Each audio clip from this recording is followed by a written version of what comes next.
यह रही प्रसिद्ध कहानी कछुआ और खरगोश की। कछुआ और खरगोश।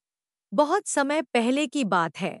एक घने जंगल में एक तेज तर्रार खरगोश और एक धीमी गति से चलने वाला कछुआ रहते थे।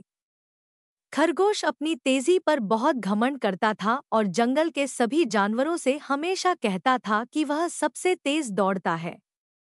एक दिन खरगोश ने कछुए का मजाक उड़ाते हुए कहा, अरे कछुए, तुम्हारी चाल तो इतनी धीमी है कि तुम कभी किसी दौड़ में जीत ही नहीं सकते। कछुआ शांत स्वभाव का था, लेकिन उसने खरगोश को चुनौती दी, अगर तुम इतना ही तेज हो तो क्यों न हम दोनों एक दौड़ लगाएं और देखें कौन जीतता है। खरगोश ने हंसते हुए चुनौती स्वीकार कर ली। दौड़ का दिन आया।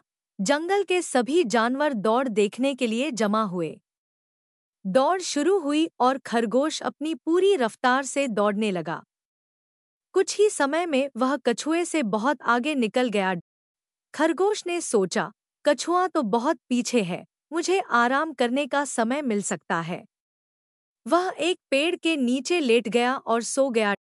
इस बीच कछुआ अपनी धीमी और स्थिर चाल से लगातार आगे बढ़ता रहा। उसे मालूम था कि वह तेज नहीं है, लेकिन उसने हार नहीं मानी और धीरे धीरे अपनी मंजिल की ओर बढ़ता रहा। जब खरगोश सोकर जागा तो उसने देखा कि कछुआ फिनिश लाइन के बहुत करीब पहुंच चुका है। खरगोश ने पूरी ताकत से दौड़ने की कोशिश की, लेकिन तब तक बहुत देर हो चुकी थी। कछुआ अपनी धीमी लेकिन स्थिर चाल के कारण दौड़ जीत चुका था। खरगोश बहुत शर्मिंदा हुआ और उसने समझ लिया कि घमंड और लापरवाही से कुछ हासिल नहीं होता। दूसरी ओर कछुए ने यह साबित कर दिया कि मेहनत, धैर्य और निरंतरता से हम किसी भी लक्ष्य को प्राप्त कर सकते हैं। कहानी की सीख। इस कहानी से हमें यह सीख मिलती है कि स्थिरता और धैर्य से काम करने पर हम जीवन में सफलता पा सकते हैं।